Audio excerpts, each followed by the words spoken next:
Hello, hello, কথা বলবেন, sir কথা বলবেন। হ্যাঁ, হ্যাঁ।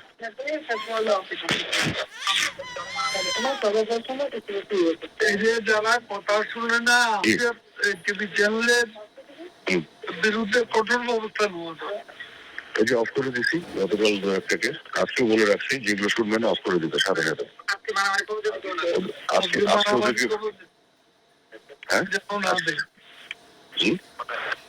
আজকে যেন কোনো সংঘাতের খবর না দেয়।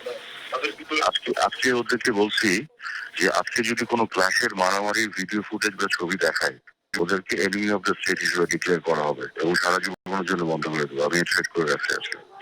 আর ওই যে বঙ্গবন্ধু স্যাটেলাইট গুলোকে বসে রাখছি যে আপনি কনস্ট্যান্টলি দেখবেন যে টিভি ক্লাসের ছবি দেখাবে সাথে সাথে অফ করে দেবেন। আমার কোনো পারমিশনের জন্য মেসেজ পাঠাবেন না। আপনাকে ঢালা পারমিশন দিয়ে রাখলাম। আর উইদাউট মাই পারমিশনটা অন করবেন না। এই ব্যবস্থা নিয়ে রাখছি তাদের আজকে।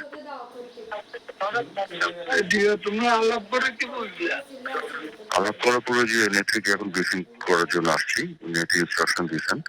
আপুরা আমার একটা ওপিনিয়ন আছে, আপনার সঙ্গে আমি ব্রিফ করবো তাদের ভাই। এখন কি এখন অবস্থাটা হচ্ছে এরকম যে কোটা আন্দোলনকারী বলে যেটা বলা হচ্ছিল, এটা দুই ভাগ হয়ে গেছে।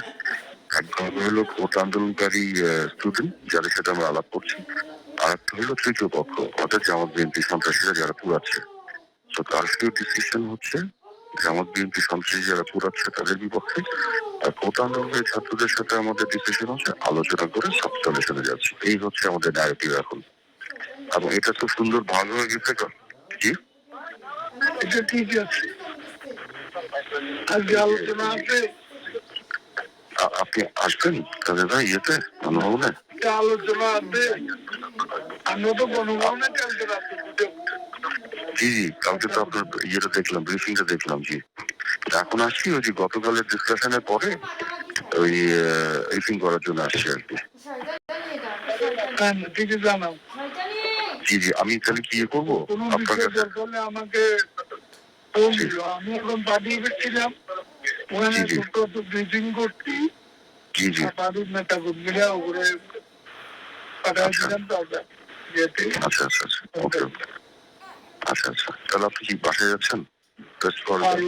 চিকিৎসা খাওয়া দাওয়া। আচ্ছা আচ্ছা, ও হ্যাঁ, সেই জি, আমি তো তাহলে জানাচ্ছি। বিপ্লব আসছে। ওকে, জি দাদু ভাই। আচ্ছা, জি জি দাদু ভাই, থ্যাংক ইউ।